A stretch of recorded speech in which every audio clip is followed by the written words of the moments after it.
Jesús baja a los infiernos.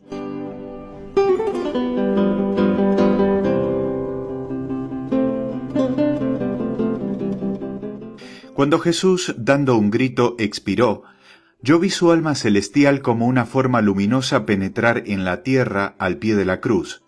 Muchos ángeles, en los cuales estaba Gabriel, la acompañaban. Vi su divinidad unida con su alma, pero también con su cuerpo suspendido en la cruz. No puedo expresar cómo era eso, aunque lo vi claramente en mi espíritu.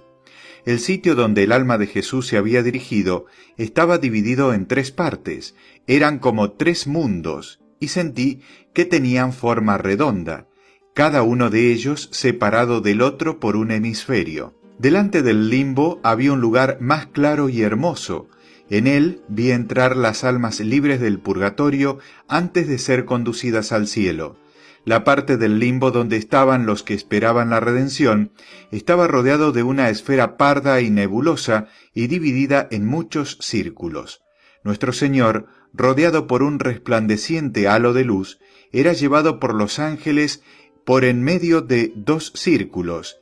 En el de la izquierda estaban los patriarcas anteriores a Abraham. En el de la derecha, las almas de los que habían vivido desde Abraham hasta San Juan Bautista. Al pasar Jesús entre ellos, no lo reconocieron, pero todo se llenó de gozo y esperanzas, como si aquellos lugares estrechos se expandieran con sentimientos de dicha.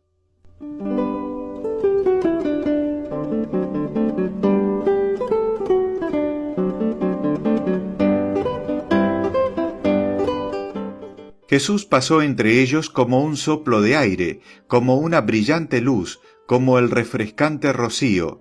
Con la rapidez de un viento impetuoso llegó hasta el lugar cubierto de niebla, donde estaban Adán y Eva.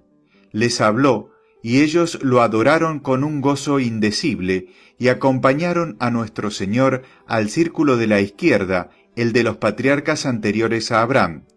Este lugar era una especie de purgatorio.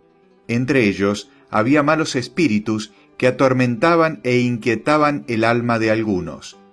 El lugar estaba cerrado, pero los ángeles dijeron, «Abrid estas puertas». Cuando Jesús triunfante entró, los espíritus diabólicos se fueron de entre las almas llenas de sobresalto y temor. Jesús, acompañado de los ángeles y de las almas libertadas, entró en el seno de Abraham.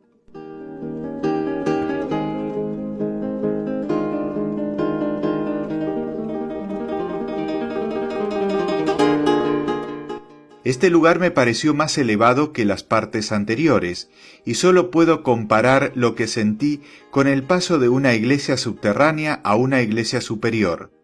Allí se hallaban todos los santos israelitas. En aquel lugar no había malos espíritus. Una alegría y una felicidad indecibles entraron entonces en estas almas que alabaron y adoraron al Redentor.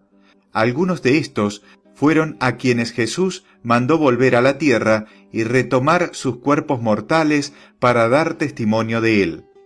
Este momento coincidió con aquel en que tantos muertos se aparecieron en Jerusalén. Después vi a Jesús, con su séquito, entrar en una esfera más profunda, una especie de purgatorio también, donde se hallaban paganos piadosos que habían tenido un presentimiento de la verdad y la habían deseado. Vi también a Jesús atravesar como libertador muchos lugares donde había almas encerradas, hasta que finalmente lo vi acercarse con expresión grave al centro del abismo.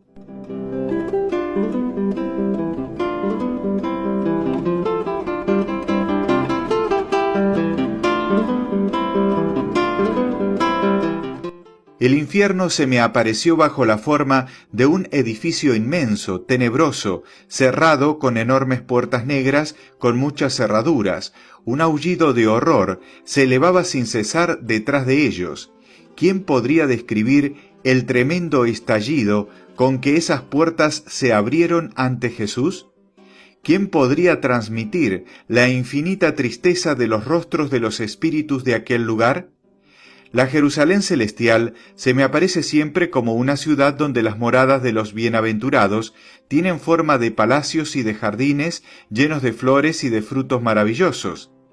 El infierno lo veo, en cambio, como un lugar donde todo tiene por principio la ira eterna, la discordia y la desesperación, prisiones y cavernas, desiertos y lagos llenos de todo lo que puede provocar en las almas el extremo horror, la eterna e ilimitada desolación de los condenados.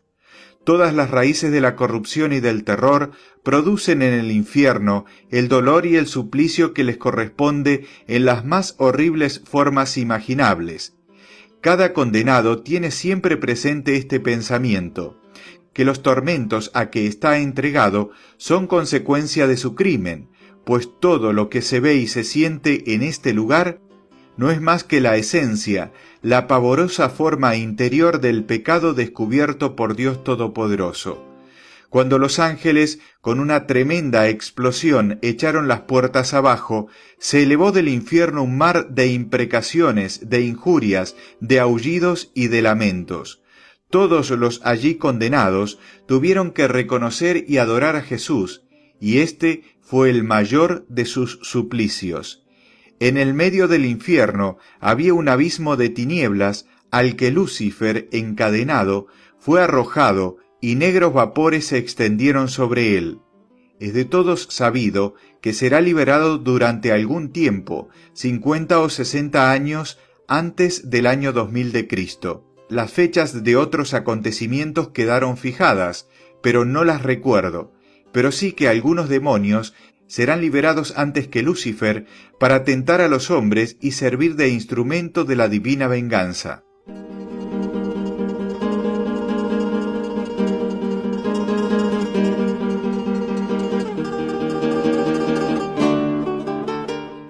Vi multitudes innumerables de almas de redimidos elevarse desde el purgatorio y el limbo detrás del alma de Jesús hasta un lugar de delicias debajo de la Jerusalén celestial.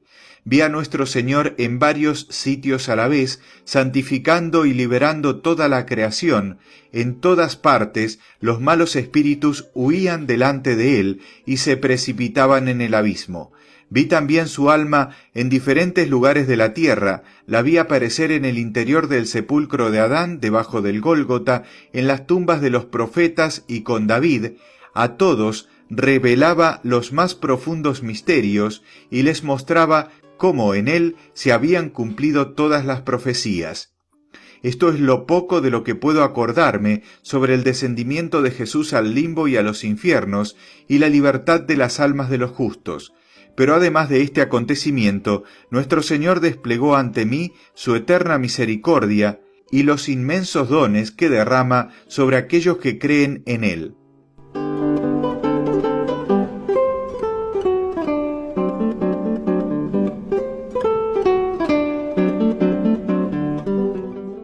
El descendimiento de Jesús a los infiernos es la plantación de un árbol de gracia destinado a las almas que padecen. La redención continua de estas almas es el fruto producido por este árbol en el jardín espiritual de la Iglesia en todo tiempo. La Iglesia debe cuidar este árbol y recoger los frutos para entregárselo a la Iglesia que no puede recogerlos por sí misma. Cuando el día del juicio final llegue, el dueño del árbol nos pedirá cuentas, y no sólo de ese árbol, sino de todos los frutos producidos en todo el jardín.